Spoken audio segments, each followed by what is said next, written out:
India गठबंधन BJP को टक्कर दे पाएगा? दरअसल ये सवाल आज इसलिए हो रहा है क्योंकि बिहार के मुख्यमंत्री नीतीश कुमार ने कांग्रेस पर बड़ा हमला बोला है। नीतीश कुमार ने कहा कि पटना में हुई विपक्षी बैठक में इंडिया गठबंधन का गठन हुआ था, लेकिन आजकल गठबंधन का कोई भी काम नहीं हो रहा है। कांग्रेस पार्टी इस पर ध्यान नहीं दे रही है। वो 5 राज्यों में हो रहे विधानसभा चुनाव में व्यस्त है। इस दौरान नीतीश कुमार ने केंद्र की मोदी सरकार पर भी निशाना साधा। आइए आपको सुनवाते हैं उन्होंने आगे क्या कहा। आज जो केंद्र में सरकार है उसकी आजादी से कोई लेना देना नहीं। देश में आजादी की जो लड़ाई हुई और राष्ट्रपिता महात्मा गांधी बापू को तो ये लोग भुलवाना चाह रहे हैं, खत्म कर देना चाह रहे हैं हर चीज को।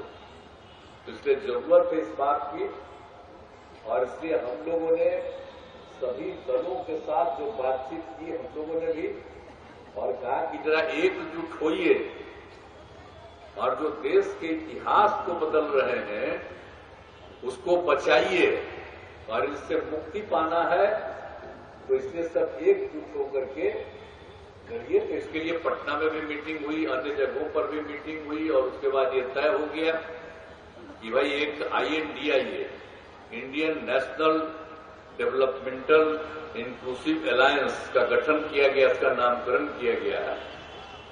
अब ये तो हो ही गया, तेजी से हो, लेकिन अभी तो काम ज्यादा नहीं हो रहा। अभी 5 जगह विधानसभा का चुनाव है, तो कांग्रेस पार्टी तो उसी में ज्यादा इंटरेस्टेड है।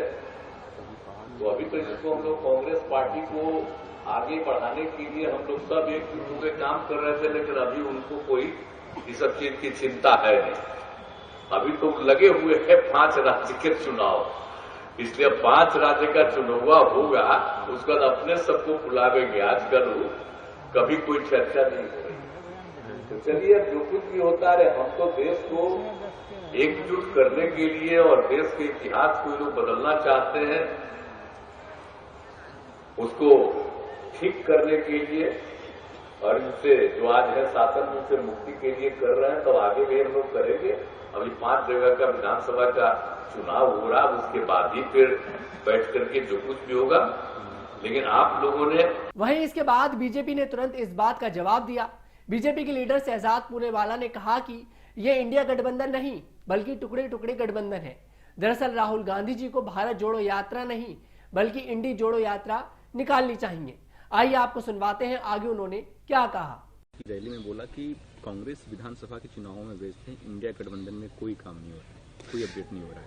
देखिए, ये इंडी गठबंधन दरअसल टुकड़े टुकड़े गठबंधन है और राहुल जी को भारत जोड़ो यात्रा नहीं इंडी जोड़ो यात्रा निकालनी चाहिए, क्योंकि जिस प्रकार से अभी तो समाजवादी पार्टी बनाम कांग्रेस पार्टी मध्य प्रदेश में चल रहा था, एक दूसरे को छुटवैया नेता, चिरकुट नेता कह रहे थे।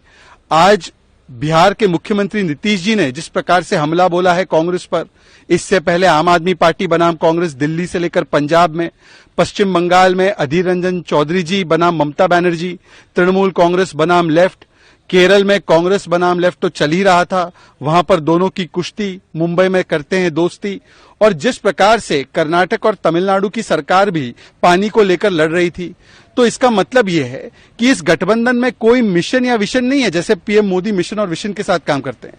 इस गठबंधन में केवल कॉन्ट्रडिक्शन, कंफ्यूजन, करप्शन, एम्बिशन और एक दूसरे के प्रति इस प्रकार का फ्रस्ट्रेशन है और इसलिए बार बार एक दूसरे को गाली देना, ताने मारना, नीचे और पीछे खींचना। अभी तक इस गठबंधन में ना लोगो बन पाया है, ना लोगों के लिए क्या करना है वो तय हो पाया है, ना नेता तय हो पा रहा है, ना नीति तय हो पा रही है।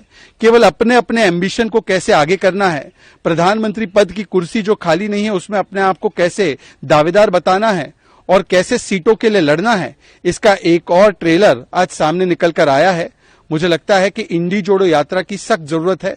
राहुल जी को इंडी जोड़ो यात्रा निकालनी चाहिए। हां, एक मुद्दे पर ये एक मत है कि हिंदू और सनातन को कैसे गाली देनी है, अपमान करना है। दरअसल नीतीश कुमार बीजेपी से नाता तोड़ने के बाद से विपक्ष को एकजुट करने की कोशिश में जुट गए थे। उन्होंने अलग अलग राज्यों में जाकर विपक्षी दलों के नेताओं से मुलाकात की थी। नीतीश 2024 लोकसभा चुनाव में बीजेपी के खिलाफ विपक्षी दलों को एक साथ लाने में सफल भी हुए थे। इसके बाद नीतीश ने जून में पटना में विपक्षी दलों की बैठक बुलाई थी।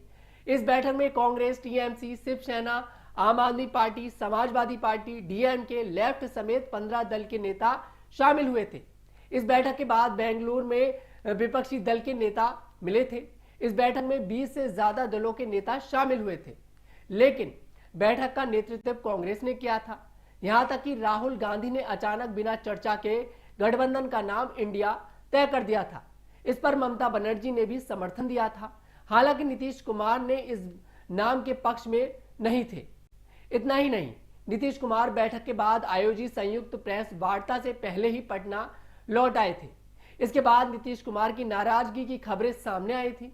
कहा गया था कि जिस तरह से विपक्ष की बैठक को कांग्रेस ने हाईजैक किया, उससे नीतीश नाराज है। हालांकि मुंबई में आयोजित तीसरी बैठक में नीतीश कुमार हिस्सा लेने पहुंचे थे। पटना, बेंगलुरु और मुंबई में आयोजित हुई बैठकों के बाद इंडिया गठबंधन तो बन गया। हालांकि सीटों के बंटवारे, संयोजक कौन होगा, बीजेपी से मुकाबले के लिए गठबंधन की रणनीति क्या होगी, यह तय नहीं हो सका है। हाल ही में सीटों के बंटवारे को लेकर जब कांग्रेस अध्यक्ष मल्लिकार्जुन खड़गे से सवाल किया गया था, तो उन्होंने कहा था कि 5 राज्यों में चुनाव के बाद इस पर बात होगी। खैर, नीतीश कुमार के इस बयान से तो साबित हो गया है कि इंडिया गठबंधन में अभी आगे और भी परेशानी आने वाली है। आज की रिपोर्ट में बस इतना ही। मैं तनुज दीक्षित इन खबर से आपसे फिर मुलाकात करूंगा अगली खास रिपोर्ट में। तब तक सुरक्षित रहें, अपना ध्यान रखें। धन्यवाद।